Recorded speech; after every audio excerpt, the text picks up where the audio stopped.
Lo que estoy a punto de contarles cambió mi vida para siempre. Una tarde cualquiera, un simple viaje en taxi se convirtió en la experiencia más aterradora y transformadora que jamás habría imaginado.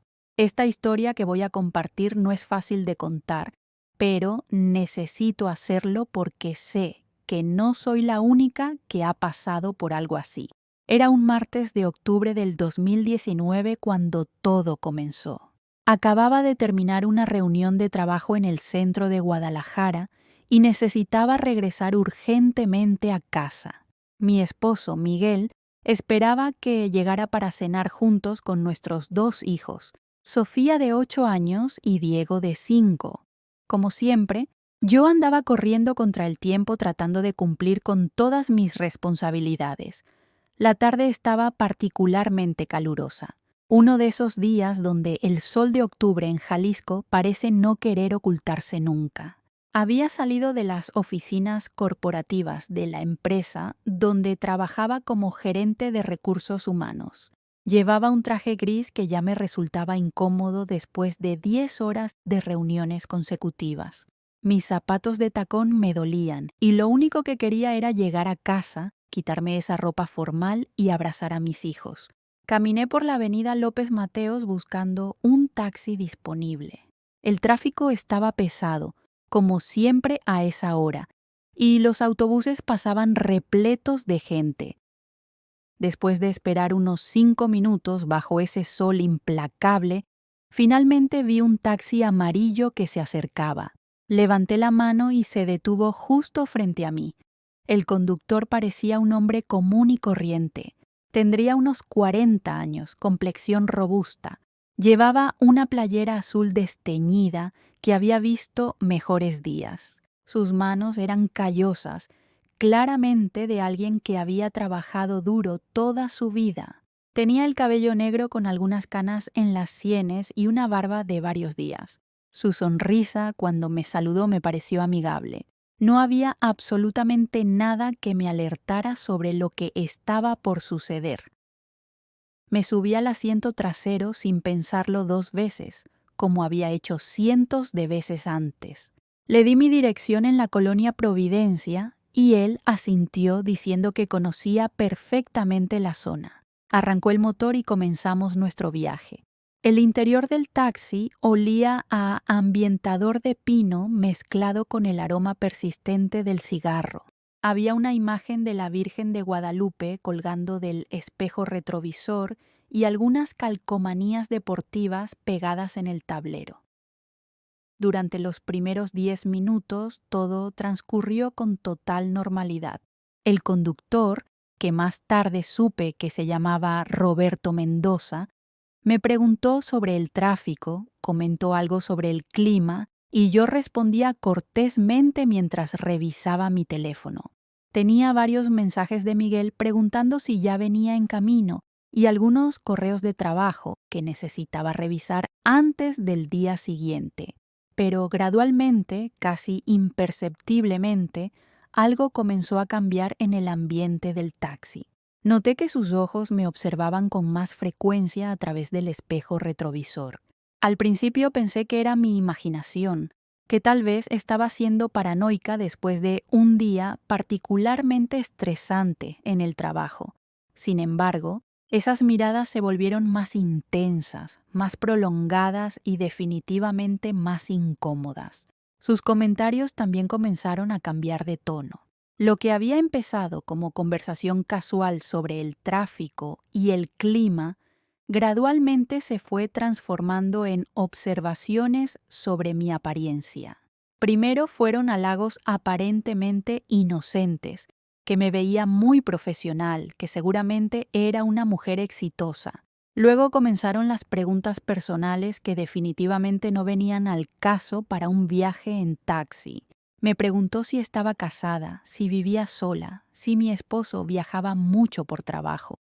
Cuando le respondí vagamente que sí estaba casada y que mi familia me esperaba en casa, él insistió queriendo saber más detalles. Si teníamos hijos, cuántos años llevábamos casados, si éramos felices juntos, Sus preguntas me resultaban cada vez más invasivas, pero yo trataba de mantener la cortesía mientras daba respuestas lo más breves posible. Algo en su voz había cambiado.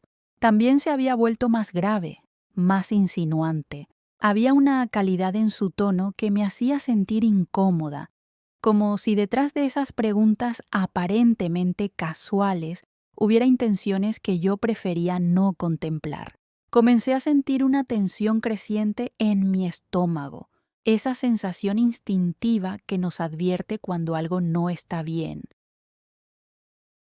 Intenté concentrarme en mi teléfono, esperando que mi falta de participación en la conversación le diera la señal de que no estaba interesada en charlar, pero él parecía interpretar mi silencio como una invitación a intensificar sus avances verbales. Comenzó a hacer comentarios sobre lo atractiva que me veía, lo elegante que era mi forma de vestir, lo afortunado que debía ser mi esposo de tener una mujer como yo.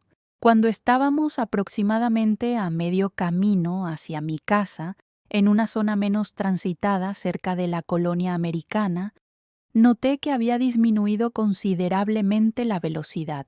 Me dijo que conocía un atajo que nos permitiría evitar el tráfico pesado de la avenida principal, pero el rumbo que tomó no me era familiar para nada y yo había vivido en Guadalajara toda mi vida. Las calles por las que comenzamos a transitar se volvían progresivamente más angostas, menos iluminadas, con menos tráfico. Mi corazón comenzó a latir más rápido. Le pregunté si estaba seguro de que ese era el camino correcto hacia mi casa, y él me aseguró con una sonrisa que sí, que era un atajo que solo los taxistas locales conocían. Pero mi instinto me gritaba que algo estaba terriblemente mal. Las calles por las que pasábamos eran residenciales, pero parecían casi desiertas. No había peatones, muy pocos autos estacionados y las casas tenían un aspecto de abandono que me ponía los nervios de punta. Saqué mi teléfono para verificar nuestra ubicación en el GPS, pero la señal era débil en esa zona. De repente, sin previo aviso, se detuvo completamente en una calle lateral particularmente oscura. Apagó el motor y me dijo que había un problema con el auto, que necesitaba revisar algo en el motor. Mi alarma interna se disparó completamente. Sabía, con cada fibra de mi ser, que estaba en peligro real. Salió del vehículo y comenzó a caminar hacia mi puerta. En ese momento, con absoluta claridad, entendí que no tenía buenas intenciones. Durante las siguientes semanas, mi vida cambió drásticamente. No pude subir a un taxi durante meses. Cada vez que veía uno amarillo en la calle, mi cuerpo se tensaba automáticamente. Mis palmas comenzaban a sudar y mi corazón se aceleraba como si estuviera corriendo una maratón. Desarrollé una ansiedad severa que no sabía cómo controlar. Episodios de pánico que llegaban sin previo aviso en los momentos más inesperados.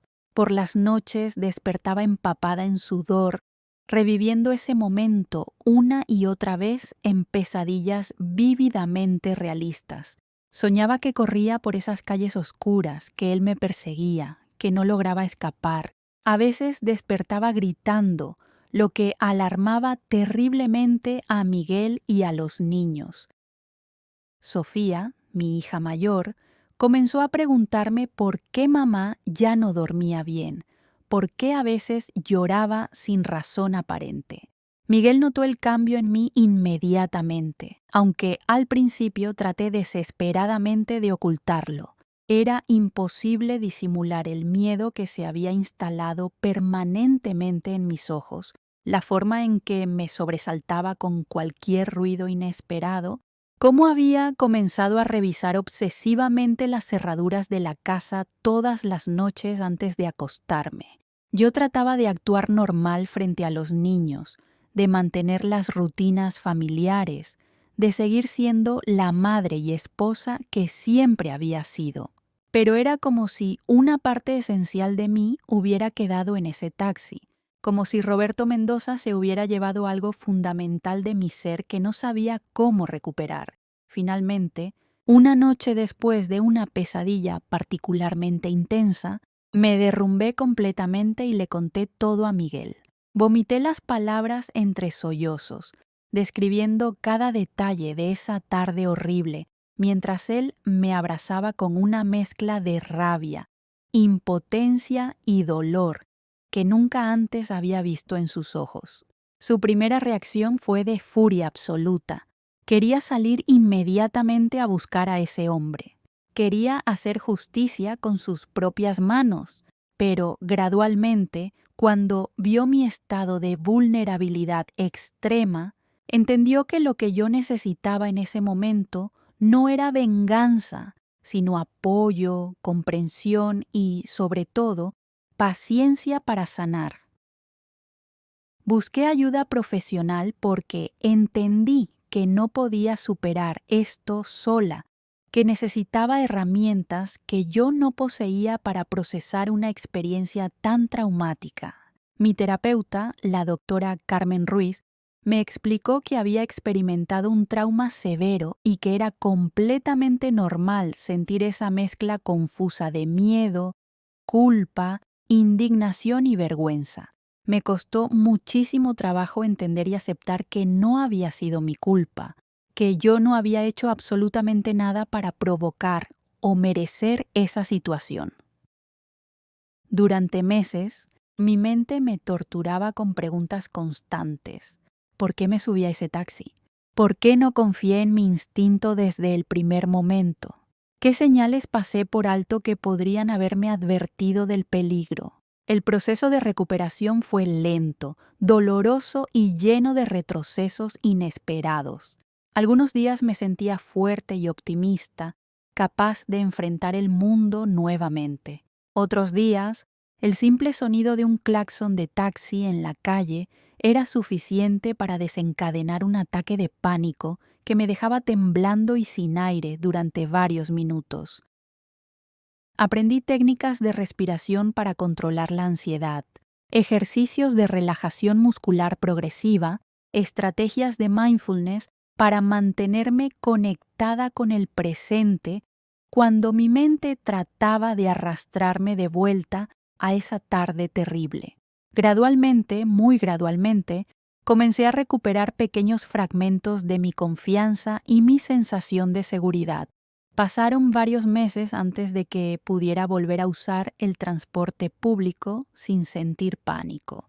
Cuando finalmente reuní el valor para intentarlo, tomé precauciones extremas que antes nunca había considerado necesarias.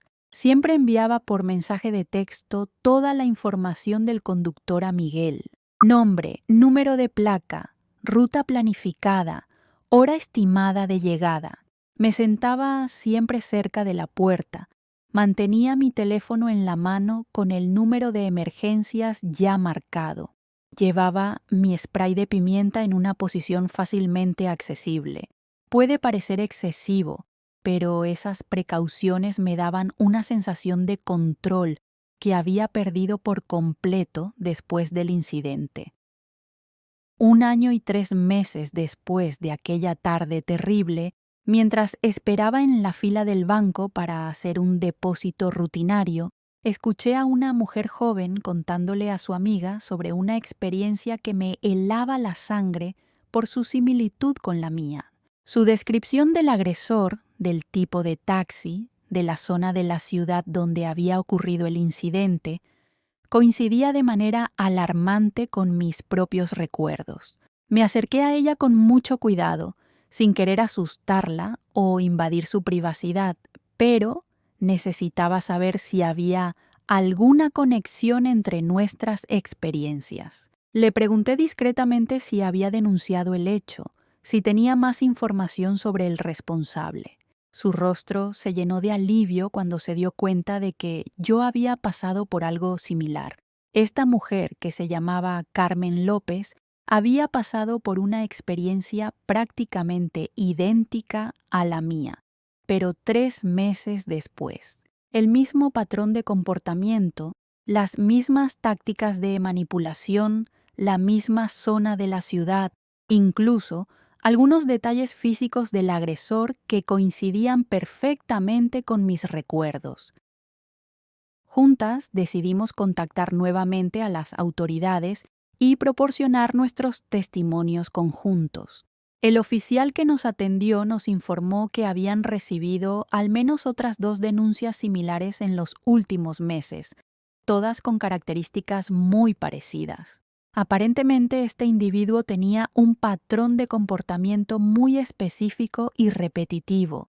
La investigación tomó un rumbo completamente diferente cuando las autoridades comenzaron a conectar sistemáticamente todos estos casos. Se dieron cuenta de que no estaban lidiando con incidentes aislados, sino con un predador serial que había estado operando en la zona metropolitana de Guadalajara durante un periodo extenso. Aparentemente, Roberto Mendoza tenía una metodología muy calculada. Se aprovechaba específicamente de mujeres que viajaban solas, especialmente en horarios donde había menos testigos potenciales, entre las 5 y las 7 de la tarde, cuando la gente estaba saliendo del trabajo, pero antes de que comenzara la actividad nocturna intensa. Observaba cuidadosamente a sus víctimas, mujeres profesionales que parecían tener cierto nivel socioeconómico, que vestían de manera formal, que probablemente tenían familias esperándolas en casa.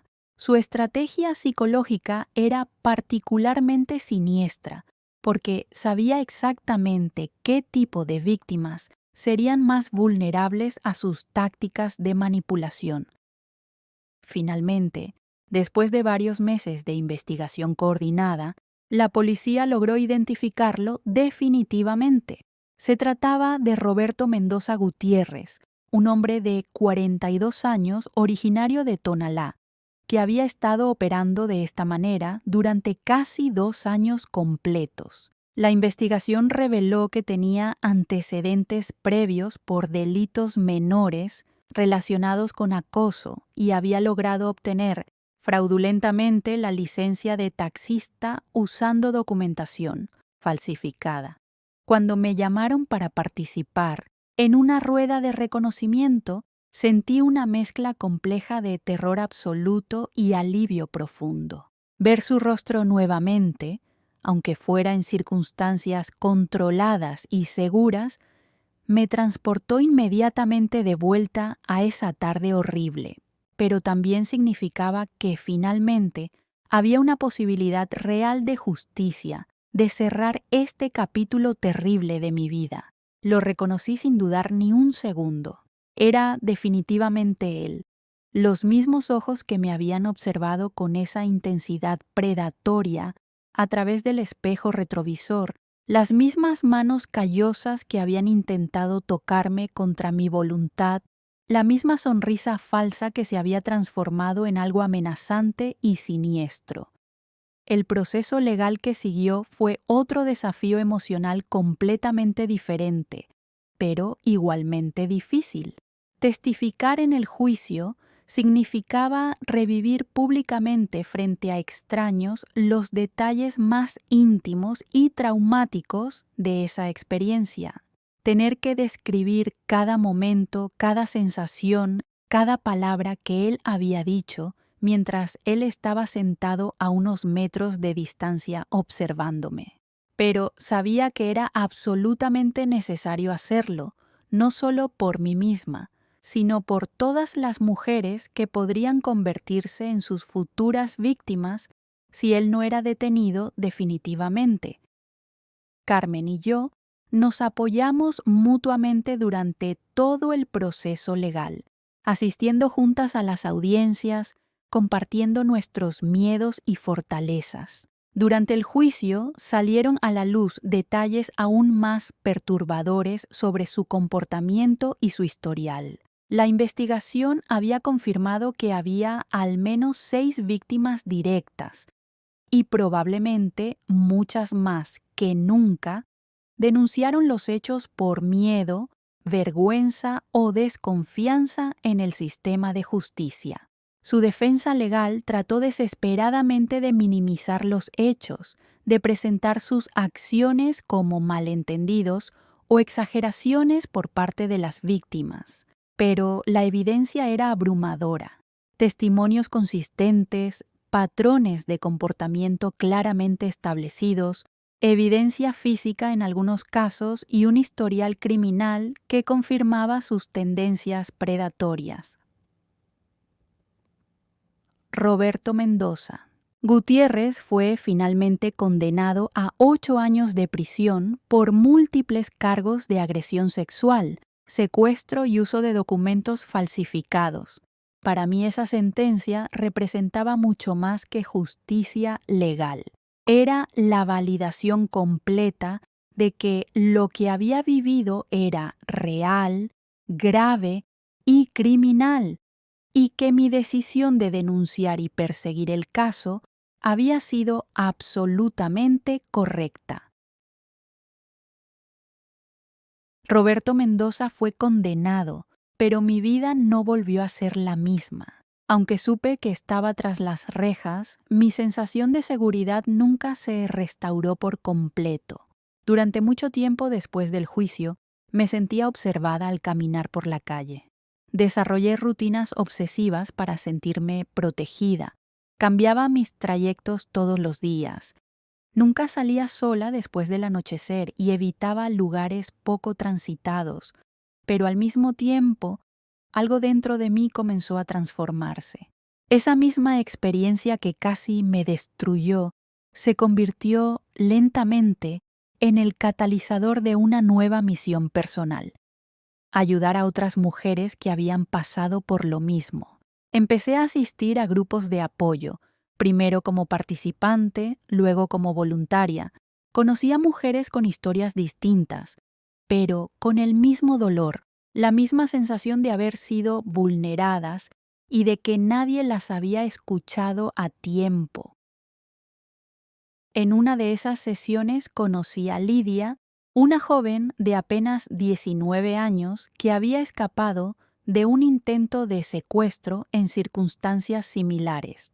Sus ojos tenían ese brillo opaco que yo reconocía tan bien, el reflejo del miedo persistente y del trauma no resuelto. Lidia me escuchó con atención cuando conté mi historia. Sus lágrimas comenzaron a fluir en silencio, y en ese momento supe que yo no solo estaba sanando, también estaba ayudando a otras a empezar su propio proceso.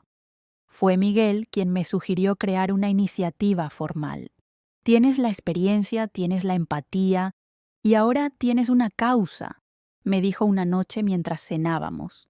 Y así nació Voces de Regreso, un proyecto que comenzó como un pequeño grupo en línea, pero que con el tiempo fue creciendo hasta convertirse en una red de apoyo nacional para mujeres que habían sobrevivido a agresiones en espacios públicos.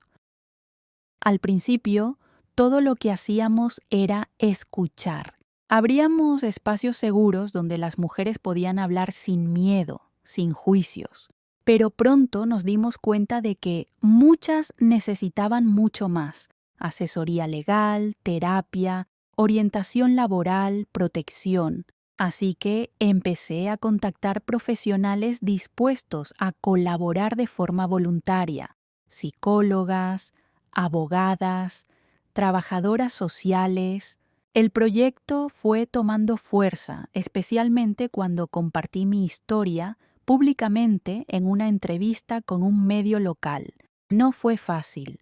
Sentía que me desnudaba ante el mundo, que habría heridas que apenas estaban cicatrizando. Pero la respuesta fue abrumadora. Decenas de mujeres comenzaron a escribirnos, a unirse, a compartir sus experiencias. Una noche, recibí un correo que me dejó paralizada. El remitente era Clara Mendoza.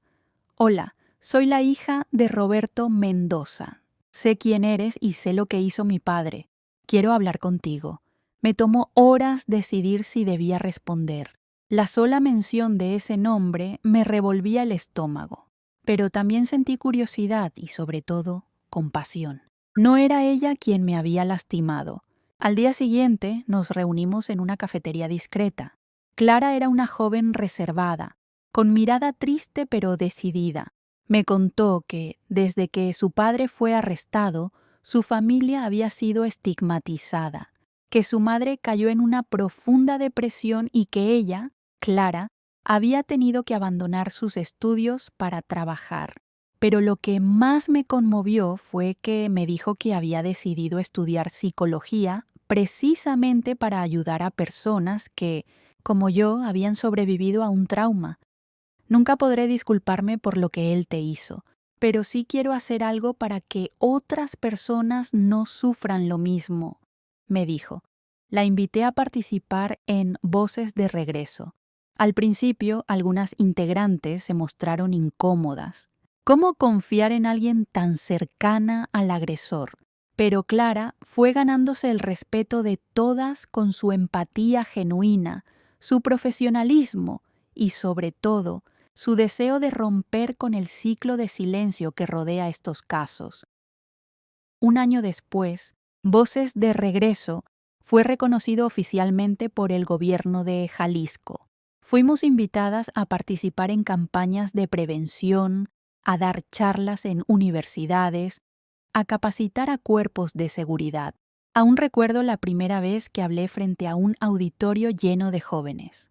Mis manos temblaban, mi voz se quebraba, pero cuando terminé, el aplauso fue tan sincero que me quebré. Lloré no de tristeza, sino de alivio, porque al fin sentía que había transformado mi dolor en algo útil, en algo con propósito. Mi familia también creció. Miguel y yo decidimos tener un tercer hijo, una niña a quien llamamos Esperanza. Su nacimiento fue simbólico, un recordatorio de que la vida continúa, de que incluso después de la oscuridad más profunda, aún hay espacio para la luz. Han pasado 3 años desde aquel atardecer que marcó un antes y un después en mi vida. 3 años desde que un hombre desconocido intentó destruir mi sentido de seguridad y autonomía, y 3 años desde que decidí no permitir que ese acto definiera quién era yo. Pero el camino hacia la reconstrucción no fue lineal, ni tampoco sencillo, porque incluso cuando parecía que todo estaba finalmente en su lugar, la vida me tenía preparada otra prueba, una que pondría a prueba todo lo que había aprendido, toda la fortaleza que había cultivado. Corría el mes de julio del 2022 cuando recibí una llamada inesperada. Era la fiscal adjunta del Ministerio Público. Su voz era firme pero cordial. Me explicó que, debido a una revisión de sentencias impulsada por una nueva reforma legal, el caso de Roberto Mendoza había sido reevaluado. No entendí de inmediato las implicaciones. Pensé que se trataba de un procedimiento de rutina, pero cuando me dijo que existía la posibilidad de que su condena fuera reducida por buena conducta y sobrecarga carcelaria, sentí como si el suelo se desvaneciera bajo mis pies. ¿Está usted diciéndome que podría salir libre antes de cumplir su sentencia completa?, pregunté sin poder contener la rabia. No es una decisión definitiva, pero como víctima tiene derecho a estar informada. También puede presentar un escrito formal si desea expresar su oposición. Esa noche no dormí. La idea de que ese hombre pudiera volver a caminar libremente por las calles me generaba un terror visceral. Lo imaginé merodeando nuevamente por las avenidas de Guadalajara, tal vez encontrando nuevas víctimas, tal vez encontrándome a mí. Fue una sensación de desprotección absoluta, como si el sistema me hubiera fallado una vez más. Al día siguiente me reuní con Carmen, Clara y otras mujeres del grupo. Les conté lo sucedido y juntas decidimos organizar una campaña pública. Usamos nuestras redes sociales para difundir el caso, alertar a la comunidad y exigir que la sentencia se cumpliera en su totalidad. Pronto, medios de comunicación comenzaron a cubrir nuestra historia. Entrevistas, reportajes, notas de prensa. La presión pública creció tanto que la Fiscalía se vio obligada a revisar nuevamente la solicitud de reducción. Fue entonces cuando conocí a alguien que cambiaría todo. Valeria Sandoval, una periodista de investigación. Valeria me contactó después de ver uno de los videos de nuestra campaña. Me propuso hacer un documental sobre el caso, no solo para contar mi historia, sino para exponer el patrón sistémico de impunidad que permitía a depredadores como Roberto operar durante tanto tiempo sin consecuencias reales. Tu historia no es solo tuya, me dijo. Es el espejo de cientos, tal vez miles de mujeres que fueron ignoradas por las autoridades. Si hablas, no solo te escucharán a ti, escucharán a todas. Acepté con una mezcla de miedo y determinación. Durante semanas, Valeria y su equipo grabaron entrevistas, recopilaron documentos, hablaron con especialistas. Incluso lograron contactar a 2 víctimas que nunca habían denunciado, pero que, al ver nuestro movimiento, decidieron finalmente romper el silencio. El documental se tituló Calles Silenciosas y se estrenó en una plataforma de streaming independiente con un impacto inesperado. Se viralizó rápidamente, acumulando millones de visualizaciones en cuestión de días. La reacción pública fue abrumadora. Mujeres de todo el país comenzaron a compartir sus propias historias bajo el hashtag Mi camino no es tu cacería. Las redes se llenaron de testimonios, imágenes de calles peligrosas, rutas de transporte público donde se habían cometido agresiones. Era como si una ola contenida durante años finalmente hubiese encontrado su cauce. Gracias a esa presión social, la liberación anticipada de Roberto fue denegada. No solo eso, se inició una investigación interna sobre la cadena de omisiones que permitió que actuara con tanta impunidad durante tanto tiempo. Se descubrió que al menos 2 de sus antecedentes habían sido extraviados en el sistema judicial y que un agente corrupto había facilitado su reingreso al circuito de taxis pese a las denuncias anteriores. Una semana después del estreno del documental, recibí una carta. Estaba escrita a mano, en tinta negra, con una caligrafía cuidadosa. No tenía remitente, pero reconocí el estilo de inmediato. Era de Roberto. En ella no pedía perdón. Al contrario, justificaba sus actos como malentendidos, afirmando que yo había exagerado todo. La última línea me heló la sangre. Saldré en algún momento. Todos lo hacen. Esa noche, el miedo regresó como un golpe seco al pecho. Pero ya no era la misma mujer que temblaba cada vez que veía un taxi. Esta vez, el miedo no me paralizó, me impulsó a actuar. Entregué la carta a la Fiscalía, que la incorporó como evidencia de amenaza indirecta.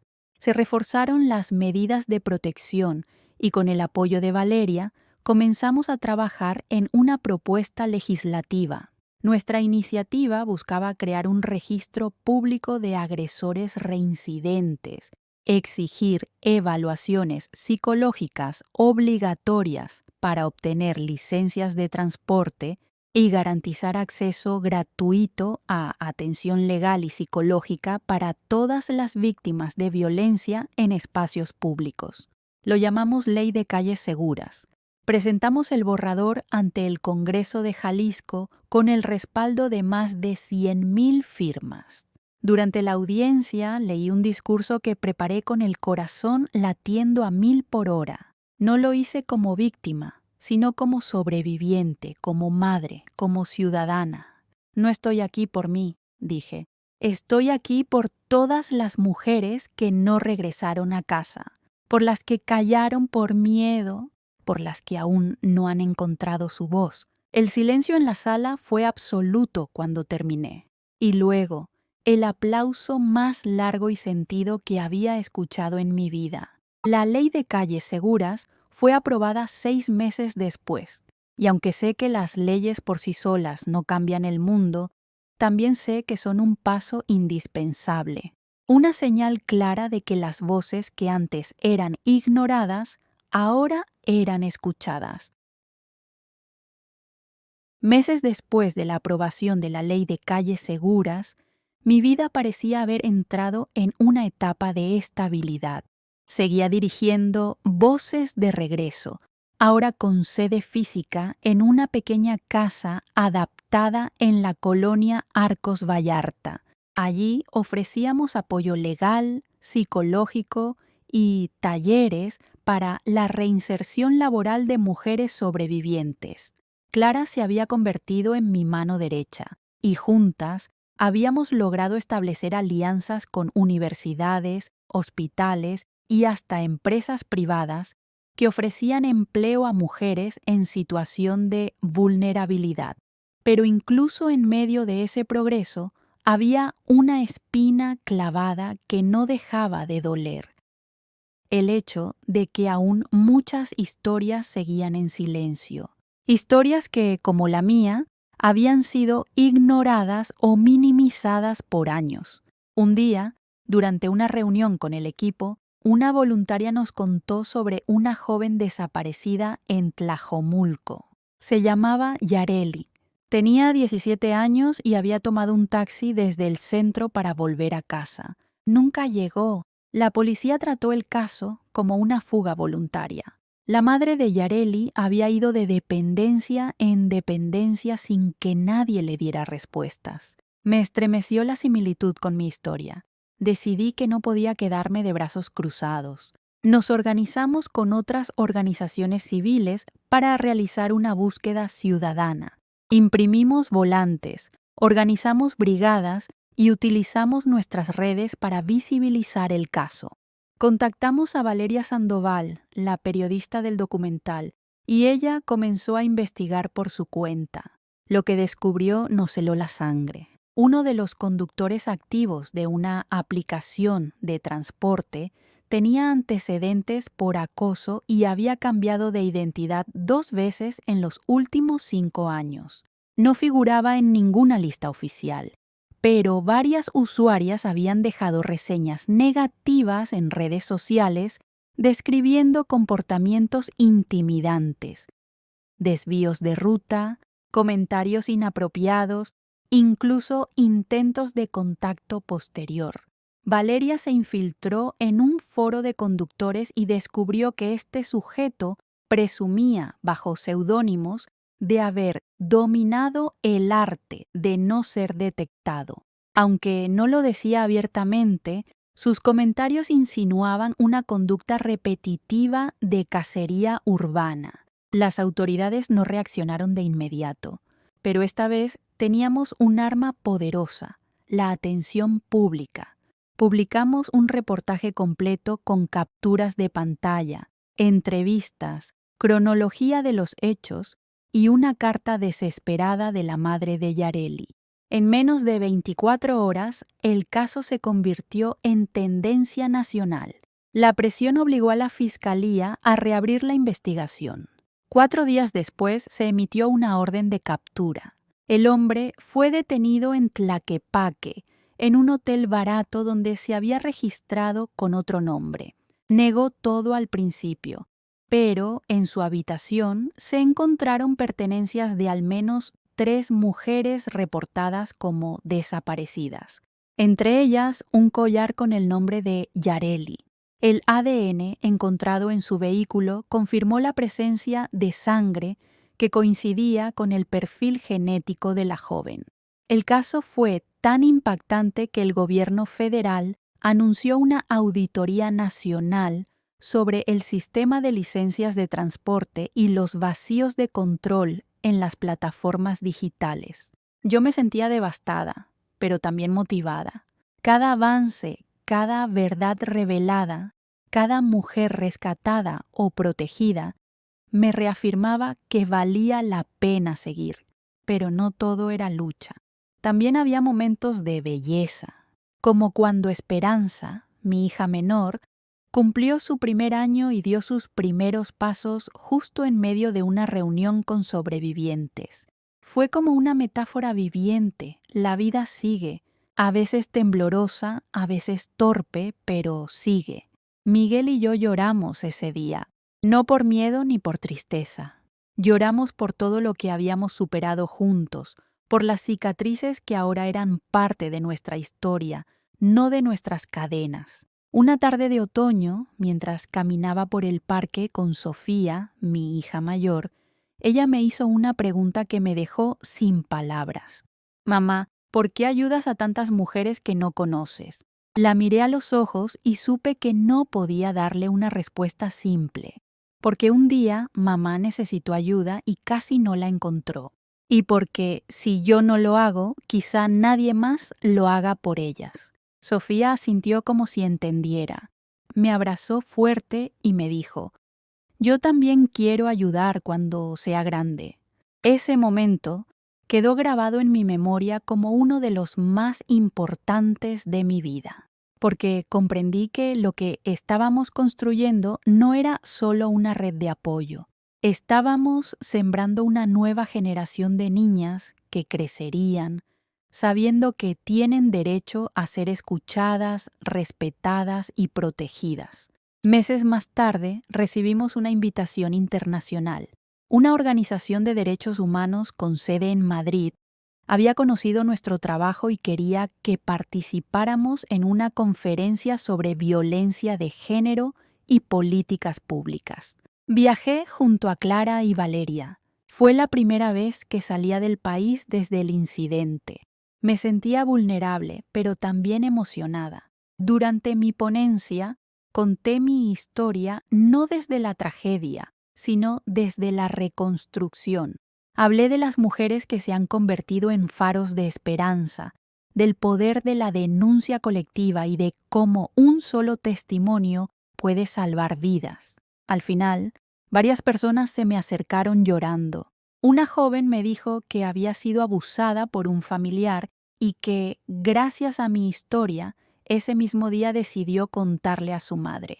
Un hombre mayor me confesó que su hija había desaparecido hace años y que ahora entendía lo importante que es creerle siempre a las víctimas.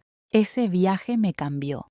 Me hizo entender que mi historia, por dolorosa que fuera, tenía un lugar en el mundo, que no se trataba solo de sanar, sino de inspirar, de empujar a otros a romper el silencio. Después de aquel viaje a Madrid, regresé a Guadalajara con una claridad distinta. Ya no era solo una sobreviviente, me había convertido en una voz colectiva, en un símbolo involuntario de resistencia, y eso conllevaba una responsabilidad inmensa. Pero también, por primera vez en años, sentía una paz profunda. No porque el miedo se hubiera ido del todo, eso aprendí nunca desaparece del todo, sino porque ahora caminaba con él de la mano sin que me detuviera. Nuestra organización, Voces de Regreso, continuó creciendo. Abrimos 3 nuevas sedes en el interior del estado. Formamos alianzas con refugios, clínicas de salud mental y logramos que decenas de mujeres que antes vivían ocultas y con culpa, hoy lideraran espacios de transformación. Una de ellas, Diana, sobreviviente de violencia doméstica, se convirtió en la directora de la sede de Tepic. Otra, Alejandra, después de escapar de un secuestro, estudió Derecho y hoy asesora legalmente a otras víctimas. Era evidente, cuando una mujer se reconstruye, muchas otras comienzan a sanar. Un día, sin previo aviso, recibí una carta sellada oficialmente. Era del centro penitenciario donde se encontraba Roberto Mendoza. Mi estómago se revolvió al ver su nombre, pero esta vez no era él quien escribía. Era la administración del penal informándome que, debido a complicaciones de salud, él había fallecido. Infarto fulminante, dijeron. Tenía 47 años. Me quedé sentada en silencio durante varios minutos.